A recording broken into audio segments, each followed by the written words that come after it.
Oi! Saudações a todos, mais um vídeo aqui do canal Vai na Bíblia. E hoje vamos falar sobre a diferença entre a Bíblia Católica e a Bíblia Evangélica. Não sei se você sabia, mas existe uma diferença entre as duas.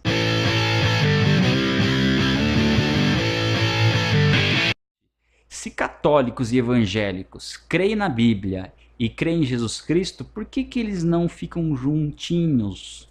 Por que eles brigam tanto? Por que não há concordância entre eles?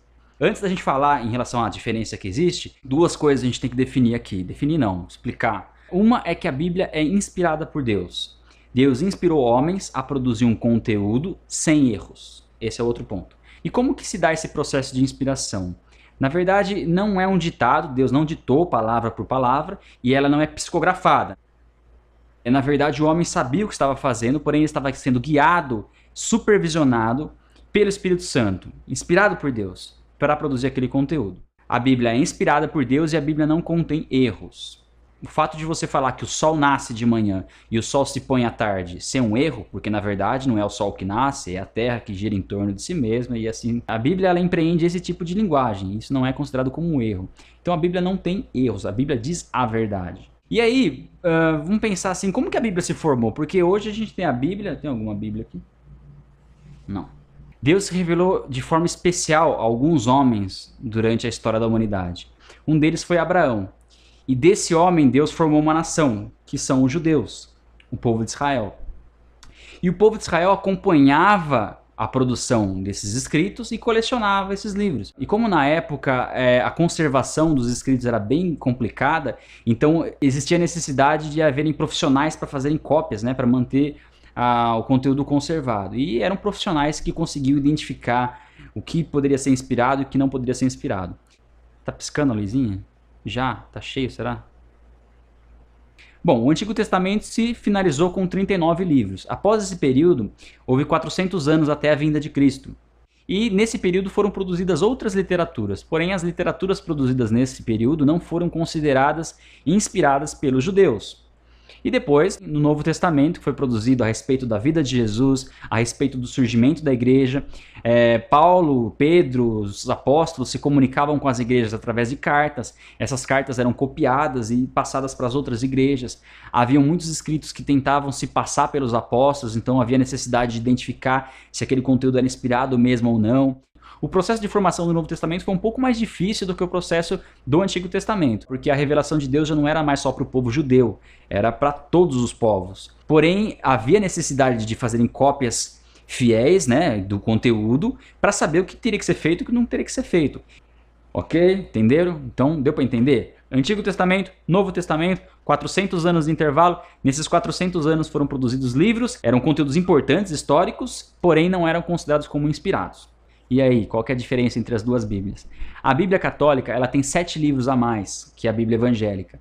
E mais 2 acréscimos no livro de Esther e de Daniel. Esses 7 livros a mais que a Bíblia Católica contém são livros produzidos nesse período de 400 anos.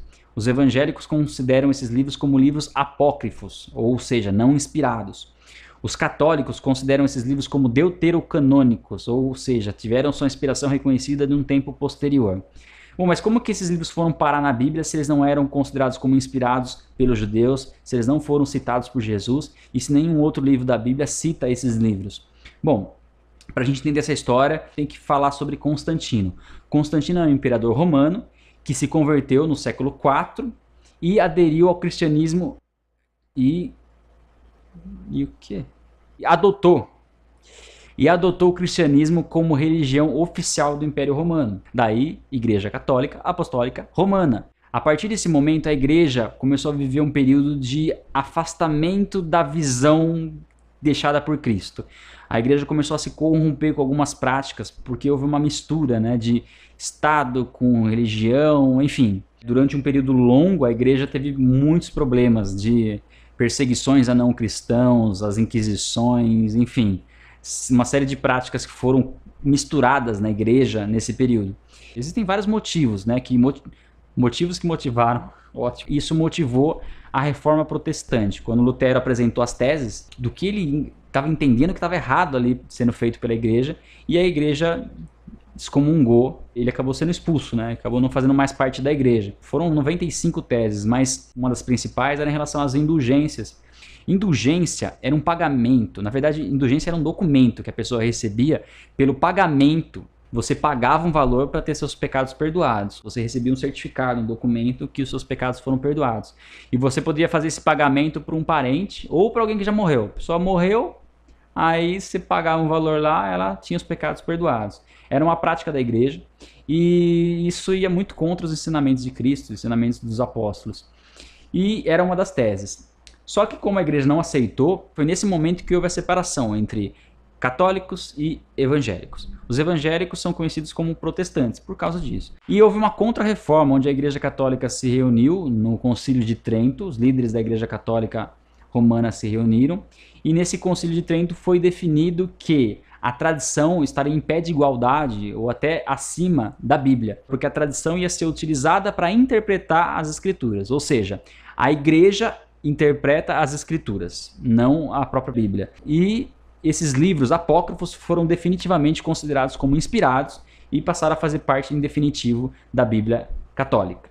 O próprio conteúdo desses livros não reivindica a inspiração divina. Por exemplo, no livro de Macabeus, eu vou até colocar o versículo aqui, mas o próprio autor diz, eu tentei resumir o conteúdo de uma forma legal, mas se não ficou bom, é o melhor que eu pude fazer. É mais ou menos isso que ele fala no livro. Então, o próprio conteúdo dos livros apócrifos não reivindicam a inspiração. São livros importantes, históricos, porém não é aconselhável formar doutrina em cima desses livros ou considerar esses livros como inspirados.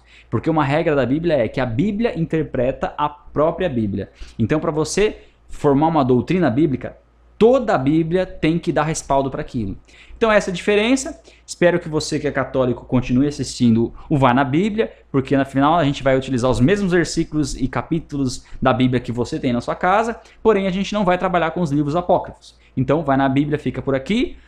Se você não se inscreveu no canal, se inscreve no canal. Se você está vendo esse vídeo no Facebook, dá o seu like aí no Facebook, mas é importante se você dar o like lá no YouTube. O like lá no YouTube ajuda na divulgação do vídeo, né? Vai lá, compartilha o vídeo, se inscreve no canal. E é isso aí. Então, Deus abençoe, fica na paz. Deixa eu ver se eu esqueci de falar alguma coisa.